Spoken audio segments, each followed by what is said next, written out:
Masih. Lo Eza diobong. Buka kok ibong.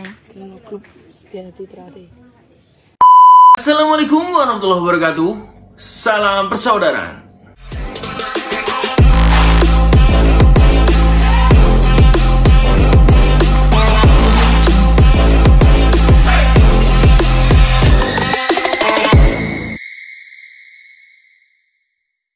Selamat siang dulur-dulur, selamat siang. Semoga hari ini menjadi berkah buat kita semua dan apapun yang kita lakukan. Semoga diberikan kemudahan oleh Tuhan Yang Maha Esa.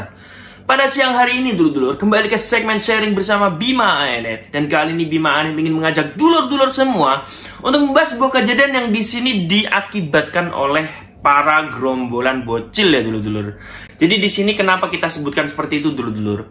Karena ada sekelompok bocil dulur-dulur yang membuat sebuah ulah yang akibat ulah mereka ini mengakibatkan permasalahan yang berbuntut panjang dulur-dulur. Jadi pasti dulur-dulur penasaran apa sih yang mereka lakukan. Jadi si gerombolan bocil ini melakukan tindakan sebuah pembakaran kaos. Yang di sini kaosnya bertuliskan organisasi besar, organisasi pencaksilat yang terbesar di seluruh dunia, yaitu adalah Persaudaraan Setiati Terate. Lo Eza diobong. Buka kok ibong. Grup Setiati Terati. Bayah. Maju. Pakone iki lakone. Tidak berani kami. Kami tidak berani membakar masyarakat.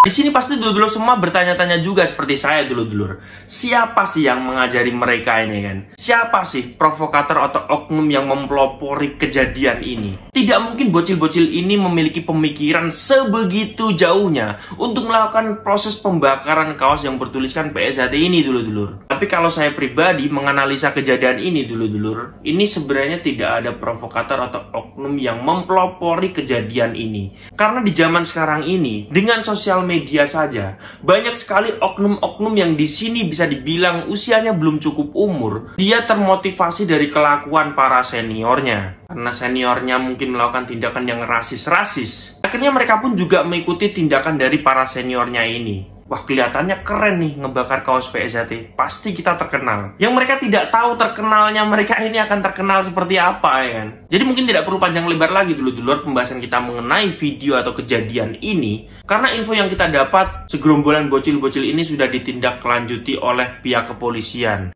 Saya atas nama Fuad dan kawan-kawan mohon maaf atas perbuatan saya yang tidak terpuji. Tidak ada saya dan teman-teman untuk merendahkan atau menghina perguruan PSHT. Dan apabila saya dan teman-teman mengulangi lagi, saya dan teman-teman siap dituntut sesuai undang-undang yang berlaku. Wassalamualaikum warahmatullahi wabarakatuh. Dan sudah diadakan mediasi, berdamai dan menyelesaikan permasalahan secara kekeluargaan, mengingat mereka ini masih di bawah umur. Mungkin itu sedikit sharing bersama Bima ANF siang hari ini dulur-dulur. Semoga kejadian ini tidak terjadi lagi dan menjadi pembelajaran bagi para oknum-oknum yang berniat untuk membenturkan antar organisasi pencaksilat terutama di Indonesia ini. Oke dulur-dulurku, terima kasih sudah menonton video terbaru dari Bima ANF dan sampai jumpa di video Bima yang selanjutnya. Salam persaudaraan.